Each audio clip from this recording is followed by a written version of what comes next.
प्राचीन काल में मगध राज्य में एक खूंखार डाकू हुआ करता था।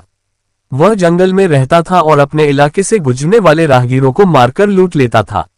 उसकी दरिंदगी इतनी ज्यादा थी कि वह राहगीरों को मारकर उनकी अंगुलियां काट देता था, फिर उनकी माला बनाकर पहनता था।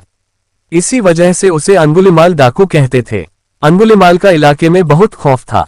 एक बार गौतम बुद्ध अपने शिष्यों के साथ उस राज्य में विहार कर रहे थे। वह एक गांव में पहुंचे और रात्रि विश्राम किया। वहां के लोगों में एक अलग तरह का खौफ था। जब बुद्ध ने उनसे डरने की वजह पूछी तो उन्होंने कहा कि हमारे पास के जंगल में अंगुलिमाल नाम का एक खूंखार डाकू रहता है। वह लोगों को बहुत बेरहमी से मार डालता है। यहाँ और आसपास के गांव के कितने ही लोगों को वह मार। बुद्ध ने श्रावकों से कहा कि वह उस खूंखार अंगुलिमाल डाकू से मिलना चाहते हैं। तब लोगों ने बुद्ध को उसके पास जाने से मना कर दिया। उन्होंने कहा कि उसके सामने जो भी आता है वो उसे छोड़ता नहीं है। आप क्यों अपनी जान जोखिम में डाल रहे हैं? मगर बुद्ध ने कहा कि वह उस डाकू से जरूर मिलेंगे। बुद्ध की यह जिद देखकर उनके शिष्य भी भयभीत हो गए। फिर बुद्ध अकेले ही जंगल की ओर निकल पड़े। अंगुलिमाल की दूर से उन पर नजर पड़ गई। वह भी सोचने लगा कि इस जंगल में 50-100 लोग भी एक साथ आने से डरते हैं और एक सन्यासी अकेला चला आ रहा है, आखिर क्यों? अंगुलिमाल तुरंत गौतम बुद्ध के पास तेजी से दौड़कर पहुंचने लगा। बुद्ध ने अंगुलिमाल को देख लिया मगर कोई प्रतिक्रिया नहीं दी। वह अपने कदम बढ़ाकर चलते रहे। ये देखकर अंगुलिमाल रुक गया। अंगुलिमाल का चेहरा बहुत डरावना था। उसने गले में इंसानों की कटी हुई अंगुलियों की माला पहनी हुई थी।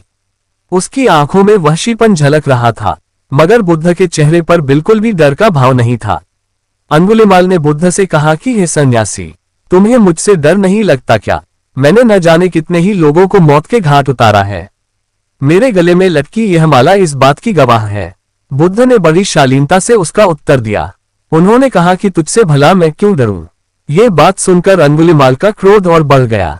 उसने कहा, मैं चाहूं तो अभी तुम्हारी सिर धड़ से अलग कर दूं। बुद्ध बोले कि मैं तुझ जैसे काया से नहीं डरता। मैं उससे डरूंगा जो वास्तव में ताकतवर है।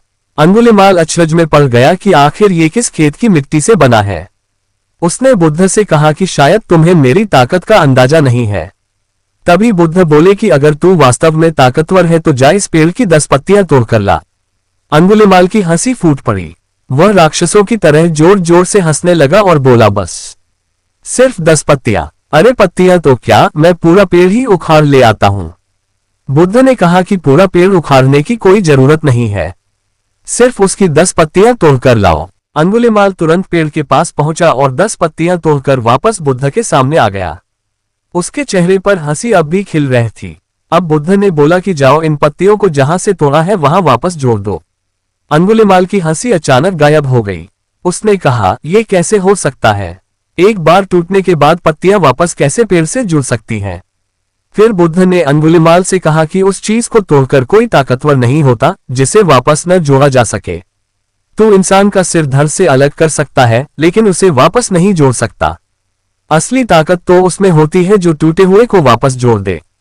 अंगुलिमाल के चेहरे के तोते उड़ चुके थे। बुद्ध की बातें सुनकर वह चुप हो गया था। उसके पास बुद्ध के कथन का कोई जवाब नहीं था।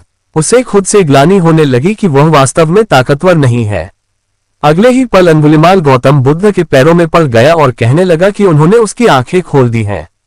अंगुलिमाल ने बुद्ध से उनकी शरण में लेने का आग्रह किया। बुद्ध ने अंगुलिमाल को अपना शिष्य बना दिया और बाद में वह संत बन गया।